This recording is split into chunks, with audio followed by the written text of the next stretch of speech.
Assalamualaikum warahmatullahi wabarakatuh. Seluruh bangsa dan setanah air, jumpa lagi di channel Jaga Ruh itu. Semoga dalam keadaan sehat, tak kurang satu apa, rahmah barokah salamah Allah curahkan untuk kita semuanya. Gus Abbas, Dr. Muhammad Abbas Biliaksi MA dari Buntet Pesantren hadir di Tulung Agung dalam rangka haul masayyih, dalam rangka ikut koordinasi Persatuan Perjuangan Wali Songo Indonesia Laskar Sabilillah, Persatuan Indonesia, Persatuan Masyarakat Tulung Agung, dengan begitu lantang awal memberikan sebuah statement bersama untuk bagaimana jangan sampai ada kelompok oknum terutama Bani Pa'alwi membelokkan secara bangsa ini. Lantas Gus Abbas menguatkan dengan ceramahnya yang begitu menggelegar di tengah-tengah masyarakat, terutama perjuangan Wali Songo Laskar Sabilillah Kabupaten Tulung Agung. Banyak yang hadir, baik itu dari pihak kepolisian, dari TNI, bahkan dari kecamatan. Semua lapisan masyarakat menyimak adanya pengajian tersebut, sehingga apa yang disampaikan oleh Gus Abbas hendaklah bisa memberikan pencerahan bagaimana masyarakat harus hati-hati, waspada. Ada gerakan-gerakan yang notabene ingin menguasai bangsa ini lewat pembelokan-pembelokan sejarah, pemalsuan-pemalsuan makam. Sudah barang tentu ini menjadi titik awal pergerakan perjuangan Wali Songo Laskar Sabilillah untuk menertibkan itu semua. Beliau juga menyinggung masalah Jatman yang notabene masih sangat berpolemik, tapi setelah timbulnya SK dari PBNU yang mana telah membentuk panitia khusus untuk menangani Jatman, tentunya ini akan menyelesaikan permasalahan Jatman agar tidak berlarut-larut, sehingga masyarakat akan jelas siapa yang diikuti, terutama Banom PBNU atau NU itu sendiri. Jatman di bawah naungan pengurus bersama Nahdlatul Ulama, yang mana semua idaroh baik wusto dan idaroh-idaroh lainnya yang di bawahnya tentunya akan sami'na wa ta'na kepada pengurus besar Nahdlatul Ulama. Lebih jelasnya mari kita simak bagaimana ceramah beliau Gus Abbas di Kabupaten Tulung Agung. Sekali lagi mohon maaf yang dari kami Nusantara kita. Assalamualaikum warahmatullahi wabarakatuh. Iblis niku nate sujud dumateng arsonipun Gusti Allah sekawan dosa 1000 tahun, 40.000 tahun sujud petok, boten ngangkat 40.000 tahun. Belum maju sampai Tulung Agung sing batu kaireng-ireng rasane paling islami, maju tengah penong tak kampleng siji-siji. Dina pembuatan iblis niku 40.000 tahun, sekawan dosa 1000 tahun datangi. Hebat napa mboten? Yo hebat terus. Dina pembuatan ilmunya iblis sangat luar biasa. Titelnya iblis 999 titel. Jabatan iblis itu adalah pimpinan malaikat semuanya, komandan panglima besar malaikat, ketua umum dewan suruh pusat malaikat, PKB ya kuwe. Masya Allah, bila disebut Bapak Panglima Besar, komandan tertinggi, Bapak Jenderal Profesor Dr. Iblis. Mungkin apa buatan para sejarah, para setulus Imam, wa idzu qulna lil malaikati isjudu li Adam usjudu li Adam fasajadu illa iblis aba wastakbar wa kana minal kafirin wa kana minal kafirin.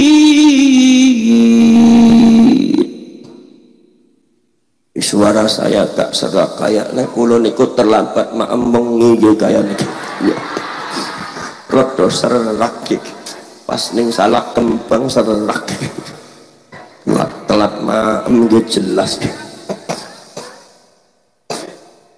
Kenapa mboten? Niku panjenengan waos Quran nggih. Wa idz qulna lil malaikati isjudu li Adam usjudu li Adam fasajadu illa iblis aba wastakbara wa kana minal kafirin wa kana minal kafirin.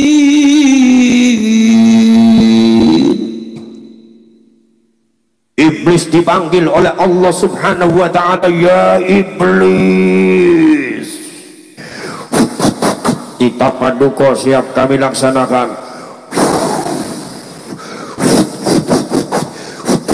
Paduka siap kami laksanakan. Ya iblis, panggil seluruh jajaran malaikat segera datang dalam upacara istimewa dari pusat sampai ranting. Yoban seraya ranting ya iblis. Malaikat segera datang dalam rangka memberikan penghormatan kepada makhluk baruku namanya Adam alaihissalatu wassalam. Sekarang juga wahai iblis, kita paduka siap kami laksanakan. Mojo semedi sitakep sino petunggal nutupi talan momosongan adang pucuking kronos vito madep maring arsanipun murbeng dumadi angin pangibit ngirit arum lumrang bantarang sari kaurang sumerbak ngelisak dan ekaton dadang ngampar sanding wonoso bumi gonjang ganjing langit telak gelit gemeletuk gunung padi cemeletuk sumalang panjang sunalang buwono kita paduka siap kami laksanakan. Sekarang laksanakan makbur meneh. Ngerti apa ora nang artine? Boten ngerti? Syukur. Aku ya gak ngerti mung bisa ngucape tok. Niki jenenge wayangan. Gini apa boten? Akhir sedaya malaikat kempal. Begitu sedaya malaikat kempal para serek para rawuh para sedulur sedaya mawon. Begitu sedaya malaikat kempal, Gusti Allah ngendika, ya ma'asyiral malak usjudu li Adam. Aku baru menciptakan makhluk baru namanya Adam. Adam adalah makhlukku yang paling aku hormati. Karena aku menghormati Adam, kalian malaikatku hormati Adam sekarang juga.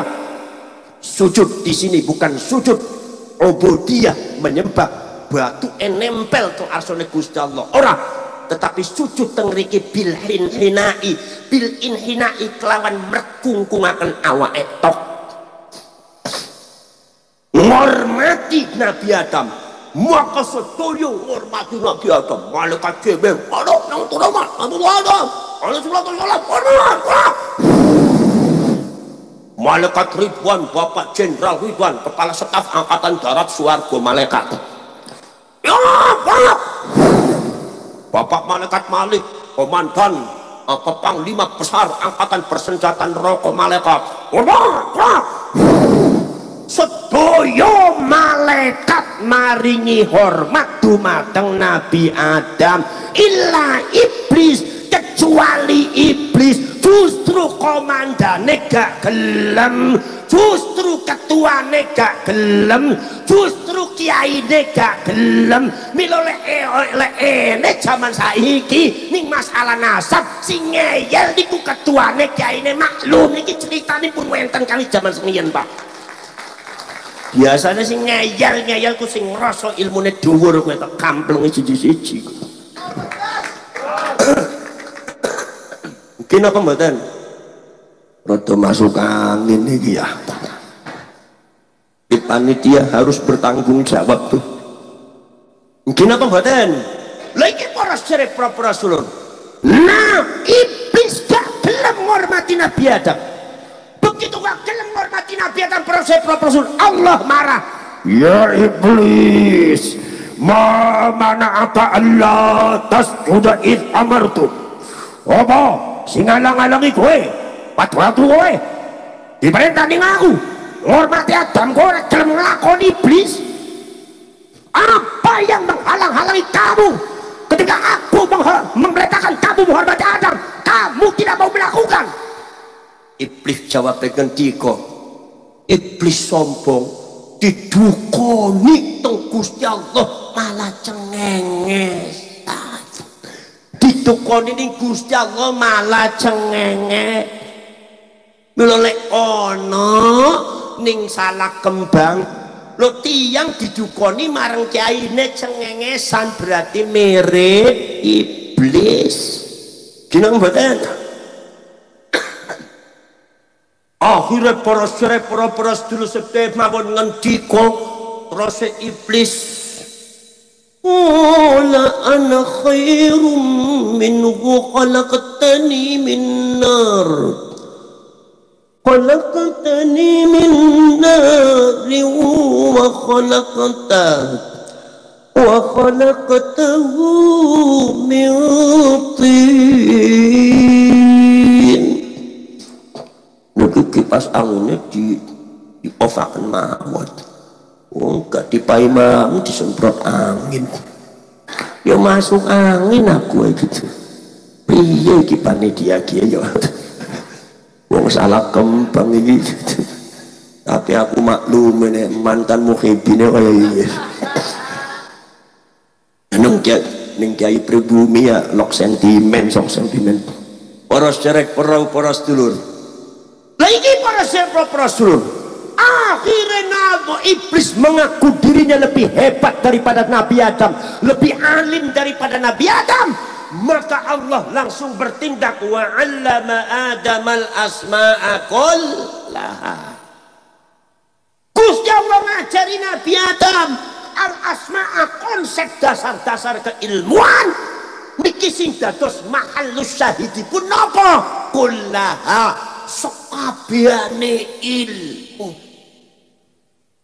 Al-Imam Jalaluddin Muhammad bin Ahmad Al-Mahalli mengatakan, ailah dhatan yasiratan, belajar Nabi Adam itu tidak lama, cuma sebentar, tapi ilmunya dapatnya kullaha, sekabehane ilmu. Ini menunjukkan saudara-saudara sekalian bahwa ilmu itu laisa min amrin kasbiyin, bukan satu perkara yang bisa diusahakan dengan kecerdasan otak manusia, tapi ilmu ini adalah amrun wahyun, anugerah amanat saka Gusti Allah. Kalau Allah mengamanatkan kepada manusia untuk jadi orang alim, tanpa belajar pun bisa jadi orang alim. Kalau Allah sudah mengamanatkan jadi orang alim, walaupun belajarnya sebentar, dia akan menjadi orang alim. Allah akan kasih ilmu yang besar. Para syarif para sulur, begitu dipun petukaken apa nih sedotan, sedotan apa?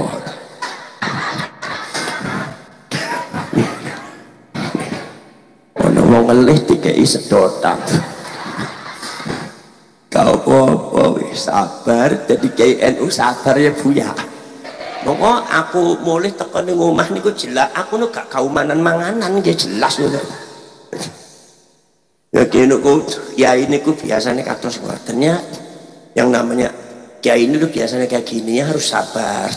Yang namanya kayak itu sederhana hidupnya, pengajian juga cara seperti itu. Jangan kayak kursi mungkulo mawon, yang lainnya praktis. Praktis niku mboten nonton kursi, lemprak pokoknya atis. Pokok terus Kiai NU nih kok, Kiai NU menciptakan orang-orang para santri yang konsekuen. Konsekuen itu yang dikongkon gak kesuwen. Belosan, ya melok Kiai niku tiangnya barokah. Cina mboten barokah niku. Melok Kiai biasanya sistemnya nek barokah fleksibel. Nggih, fleksibel niku nek sekali template ya isinya tebel. Niki biasanya template ini aja Pak. Niki wakil bupati template biasanya isi tebel niku. Nah kulo gak ngerti. Kayak itu mriki wonten templekan sistem templekan mboten. Biasanya lek ono pemilu ya templekane kata nih fleksibel nih Pak. Sekali templek isine tebel kaya kowe. Para sedherek, para rabu, para sedulur sedherek mawon niku. Para sedherek, para sedulur, tsumma aradhum 'alal malaikah. Kemudian setelah itu adalah para Nabi Adam dipun petukaken dumateng para malaikat. disaksikan oleh beberapa malaikat, seluruh malaikat, para sedulur, dipun adu keilmuan dengan iblis. Iblisnya kalah. Tapi dasar iblis sombong. Iblis cuma jawab, subhanaka la ilma lana illa ma 'allamtana innaka antal alimul hakim. Kelawan lafaz mukhatab niki subhanaka, maha suci panjenengan. Artinya iblis hanya mengakui keagungan Gusti Allah, tetap gak mau mengakui keagungan kehebatan Nabi Adam. Gak pernah muji Nabi Adam, tetap yang dipuji Allah. Jadi iblis mau tunduk sama Allah. Iblis itu mau mengagungkan Allah, memuliakan Nabi Adam, tidak mau. Maka Allah langsung mengatakan, ukhruj minha fa innaka rajim. Walaupun baca subhana, ukhruj minha fa innaka rajim. Tasbihmu ke orang anak artine, gak ene artine, mentalmu tetap busuk. Keluar kamu dari surgaku, keluar kamu dari apa? Dari rahmatku. Lah niki para sahabat, kalau seumpama kita bahas kenapa Nabi Adam alaihissalatu wassalam dengan iblis sudah menuntut ilmu kepada Allah subhanahu wa ta'ala, yaitu ratusan juta tahun, dikenal ubudiyahnya hebat, dikenal ilmunya tidak ada mengalahkan, titelnya paling tinggi. Tapi kenapa dikalahkan oleh Nabi Adam alaihissalatu wassalam, di mana Nabi Adam diberikan oleh ilmu oleh Allah, hanya mondok kepada Allah sebentar, lahwatan yasiratan, hanya sebentar, tapi Allah berikan semuanya. Nabi Adam kok dimenangkan oleh Allah dari iblis? Kuncinya jawabannya satu, karena iblis tidak memiliki khususiyatun nubuwah. Yang diberkahi oleh Allah khususiyatun nubuwah adalah Nabi Allah Adam alaihissalatu wassalam. Maka khususiyatun nubuwah ini membuahkan apa yang disebut dengan nusratum minallah, pertolongan saka Gusti Allah. Mila Kanjeng Nabi diutus dadi nabi, teng wingkinge niku wonten teng welikat kanate wonten isyaratun nubuwah, khatamun nubuwah. Tulisane napa? Tulisane tawajjah haitsu syi'ta ya Muhammad fa innaka mansur. Madhep sira marangan diwae Muhammad, fa innaka mansur, pasti kamu akan saya menangkan. Malah salah satu kunci daripada khususiyatun nubuwah itu dimenangkan oleh Allah. Mila para nabi, para rasul nek ngadepi musuh gak ene sing kalah, pasti menang. Wis gak usah dipikiri kali dirongokne mawon. Ngertos gak ngerti sing bandeng mangkut-mangkut beres. Para sederek perahu, para sedulur sedherek mawon. Nabi Nuh melawan umatnya, menang. Nabi Nuh melawan kaumnya, menang. Kemudian Nabi Ibrahim alaihissalatu wassalam melawan Namrud. Namrud seorang raja, Nabi Ibrahim seorang yang tidak punya, menang. Kemudian Nabi Musa alaihissalatu wassalam melawan satu kekuasaan yang otoriter yang mengaku dirinya Tuhan, yaitu Fir'aun, dengan kekuatan ekonomi, kekuatan politik, dan kekuatan sosial luar biasa. Dikalahkan oleh Nabi Musa dan Nabi Harun, seorang nabi, seorang rasul yang tidak punya apa-apa, sangat miskin. Kenapa? Karena khususiyatun nubuwah ada pada Nabi Musa. Fir'aun tidak bisa khususiyatun nubuwah. Jadi bagaimanapun Nabi itu harus menang. Saudara-saudara sekalian, maka saudara-saudara sekalian nyuwun sewu, Nabi Muhammad niku menang terus, Pak. Nabi Muhammad niku perang Badar yo menang. Nabi Muhammad dikeroyok dumateng perang Ahzab yo menang. Nabi Muhammad niku perang Khaybar, sing dilawan perang Khaybar niku napa? Sing dilawan niku kaum Yahudi Khaybar yo menang. Perang Tabuk ya menang, nanti perang Uhud ya menang, perang Hunain walaupun tadinya agak kalah akhirnya dimenangkan oleh Allah. Seluruh peperangan Rasulullah pasti menang. Kenapa? Karena Nabi Muhammad seorang yang diberikan khususiyatun nubuwah, membuahkan nusratu minallah, pasti menang, akan dimenangkan oleh Allah. Disinilah saudara-saudara sekalian, lek panjenengan tanglet kenang apa? Nah, Nahdlatul Ulama di dalam setiap perjuangannya selalu menang. Karena Nahdlatul Ulama, ulamanya warasatul anbiya, pewaris daripada para nabi. Warasatul anbiya inilah imbisak langsung daripada khususiyatun nubuwah, ana nusratu minallah, pertolongan saka Gusti Allah. Nabi harus menang. Maka kula pun ngendika NU niku pasti menang. NU gak pernah kalah. Kenapa mboten? NU maning NU nglawan golongane FPI sing gak bisa ngaji. Paling bisane takbir tok. Dina apa mboten? Nglawan HTI sing rasane ning kono tulisane kalimatut tauhid. Nek kalimatut tauhid tapi gak gelem ngendika, gak gelem ngomong kalimatut tahlil. Padahal tahlil kali tauhid ning sami mawon. Dasar dasmu gondol. Dina apa mboten? Tauhid kali tahlil sami napa mboten? Kalimatut tauhid kali kalimatut tahlil sami napa mboten?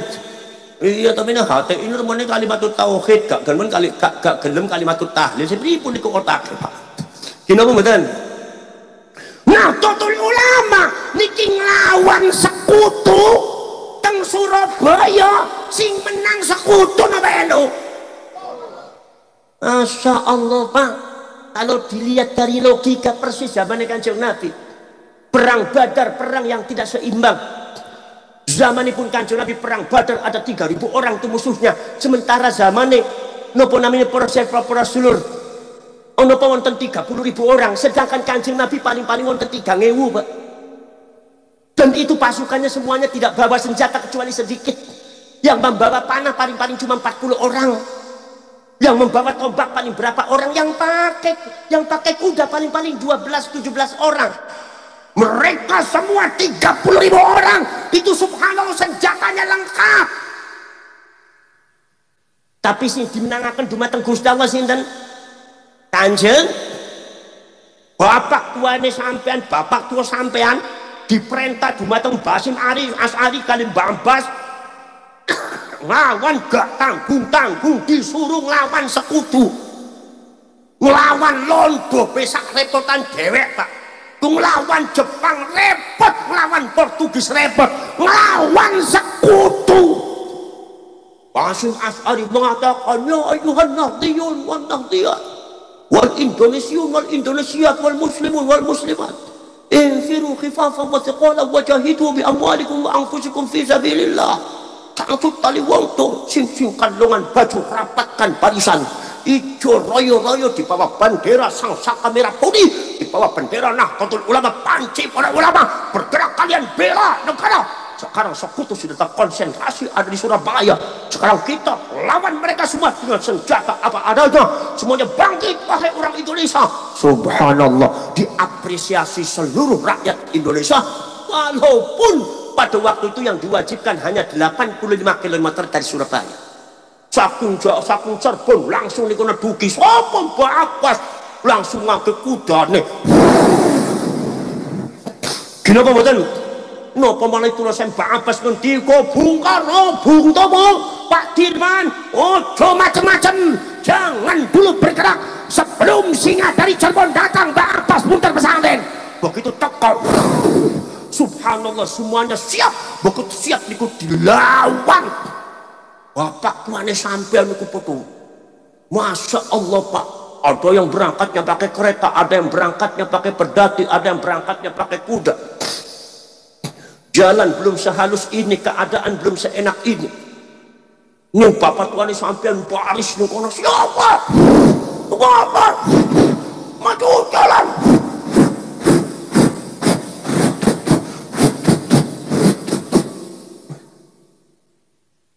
Kenapa mboten? Masya Allah luar biasa. Saka Tulungagung maju jalan Mbak Abbas sampun wonten dumateng Surabaya. Bung Tomo, Pak Dirman sudah datang, Basim As'ari sudah menunggu. Kita lawan semua kita gadaikan nyawa kita demi untuk bangsa dan negara dan agama kita. Maju jalan.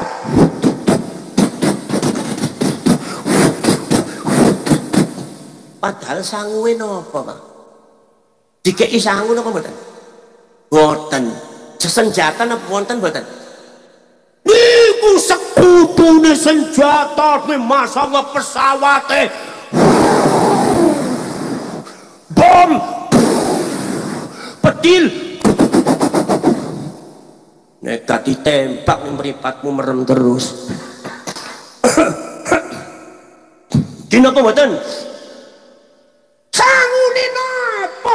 Dikei sangu dumateng Kyai Salah. Demen dumateng Kanjeng. Ana sairun lil huda wa rasyad unadi syabab al jihad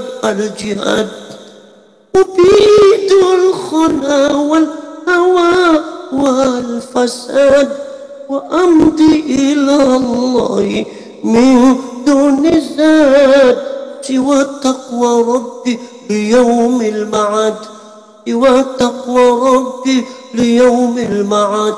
Aku pejuang agama dan bangsa, aku pejuang bentengnya ulama, aku pejuang Nahdlatul Ulama, ku panggil pemuda-pemudi bersama, tegakkan keadilan, kebenaran, mohonlah selalu ampunan Tuhan, mohonlah selalu ampunan Tuhan, mohonlah selalu ampunan Tuhan. Rampen saka Kediri grim kodokan kodang grim grim grim kodokan kodang grim grim grim grim grim grim grim kodang grim grim kodang grim kodokan kodang grim kodokan kodokan kodokan grim kodokan kodang grim grim kodang grim grim kodang grim kodokan kodang. Niku Rampen Kediri kawi jaman biyen niku gak ene sing ngalahke, munine ae napa grim kodokan gedang. Kinapa mboten? Masya Allah, ibu-ibune sami ngendika sareng nangis niku bojone sami nang kono tumut dumateng para ulama para kiai niku Bu Pak Kang Mas niku kiyaine direksa nggih sampun ngantos wonten ingkang perjalanan sedo nggih mungkin do wis ditungake mawon nggih Kang Mas ditungake nggih sing penting niku nduk sing ikhlas mawon ki penggaline Masya Allah Kang Mas aku tah Masya Allah penggali ku wis ikhlas nemen, malah nek saged tak sampean gak usah muli maling tulung aku wis mati ae wis ning Surabaya gak apa-apa aku. Rawe rantas jihad ning NU, malang putung derek ning NU. NU ning ati amanat kiai titipan wali ajarane Nabi ayu mlebu kabeh jongan tilali ayun derek kabeh gojongan tikeri. Kinapa mboten boncring pong kiring dibopong kiring digiring popong dibopong popong niku genjring mantenan niku digiring popong kiring kotong kiring. Kinapa mboten lah niku salah satu daripada para sedulur warasatul anbiya. Nomor selanjutnya pewaris daripada para nabi adalah para ulama, para kiai harus menjalankan fungsi daripada nubuwah. Napa fungsi daripada nubuwah? Sesuai yang ada dicantumkan di dalam Al-Quran. Kanjeng Nabi dipun sebute musaddiqan lima ma'akum. Kinapa mboten? Para sedulur niku musaddiqul lima ma'akum. Jadi lek ning Al-Qur'an ono wa idza akhadallahu mitsaqan nabiyyin. Ngene mboten? Mitsaqan nabiyyin lama ataitukum sampai seterusnya. Tengriku ngendika summa ja'akum rasulun musaddiqul lima ma'akum. Setelah kalian semua jadi nabi, jadi rasul, maka akan aku bangkitkan, aku datangkan seorang rasul yang sifatnya musaddiqul lima ma'akum. Musaddiqul lima ma'akum. Ini adalah pada waktu Allah mengumumkan kedatangannya Kanjeng Nabi pada waktu zamanul arwah, ketika para nabi, para rasul masih berupa roh atau nyawa, belum diutus di dunia. Maka rasul sing dimaksud rasulun musaddiqul lima ma'akum adalah rasul yang dimaksud adalah al-imam syahir wa syekhul kabir wal bahru zakhir khatibu awliya'il warithina fil awwal wal akhir muhyil haqqi wad din ala taqrir Abu Bakar Muhammad bin Ali bin Muhammad bin Abdullah At-Tai Al-Hatimi Muhyiddin Ibnu Arabi mengatakan, yang dimaksud Rasulun musaddiqul lima ma'akum, yang diumumkan oleh Allah sejak zamanul arwah di depan roh para nabi, para rasul semua adalah Nabi Yuna Muhammadun sallallahu alaihi wasallam. Kanjeng Nabi Muhammad sallallahu alaihi wasallam memiliki sifat musaddiqul lima ma'akum, musaddiqul lima ma'ahum. Bapak dan ibu sekalian, maka kitab Al-Quran disebut tasdiqul lima baina yadai. Nopos musaddiqul lima ma'akum, setunggal membenarkan apa yang terjadi di dalam para nabi dan para rasul sebelumnya, membenarkan ajaran-ajaran yang diajarkan oleh para nabi dan para rasul sebelumnya yang dianggap bohong oleh orang-orang dan oleh umatnya. Nomor dua, memberesi, meluruskan ajaran para nabi dan para rasul yang sebelumnya yang sudah diselewengkan oleh orang-orang Yahudi, yang sudah diselewengkan oleh orang-orang Nasrani, yang sudah diselewengkan oleh orang-orang yang tidak bertanggung jawab. Maka Rasulullah datang untuk meluruskan ajarannya. Saudara-saudara sekalian, zaman Rumiyin, para nabi, para rasul mengajarkan satu ajaran, banyak yang mengatakan itu adalah ajaran bohong. Maka Nabi Muhammad sebagai saksi bahwa ajaran para nabi dan para rasul itu adalah benar. Zaman Rumiyin, para rasul, ajaran para nabi, para rasul banyak yang dirubah oleh orang-orang Yahudi khususnya. Ajarannya Nabi Ibrahim dirubah, ajarannya Nabi Dawud dirubah oleh cerita-cerita yang tidak benar, cerita-cerita dicampur dengan cerita-cerita khurafat yang tidak benar, sehingga Taurat adalah kitab dari Allah Subhanahu wa Ta'ala yang wajib diimani oleh kita semua, tetapi sudah mengalami perubahan yang dirubah oleh orang-orang yang tidak bertanggung jawab, dimasukkan, dikurangi, dimasukkan, dikurangi, ditambal sulam sesuai dengan keinginan mereka. Maka di sini saudara-saudara sekalian, peran Kanjeng Nabi Muhammad SAW adalah meluruskan Taurat itu sebenarnya bagaimana, Zabur sebenarnya bagaimana, Injil sebenarnya bagaimana. Ini yang disebut dengan musaddiqun lima baina yadayhi. Nomor selanjutnya, para sedulur, meluruskan tentang sejarah para nabi dan para rasul yang diselewengkan, yang kadang-kadang dibuat fitnah. Ada cerita Nabi Dawud katanya merebut istrinya orang, komandannya suruh perang sementara istrinya diambil oleh Nabi Dawud. Cerita khurafat yang sangat menghina para nabi, para rasul. Ini kalau dibiarkan akan membuahkan satu fitnah yang berkelanjutan. Maka di sini Nabi Muhammad dimunculkan untuk mengklarifikasikan itu semua, meluruskan ajarannya. Saudara-saudara sekalian, ada lagi cerita masalah Nabi Ibrahim, ada lagi cerita masalah Nabi Musa yang diselewengkan, ada lagi cerita masalah yang berkaitan dengan Nabi Sulaiman, yang dikatakan bahwa Nabi Sulaiman itu adalah gembong daripada penyihir.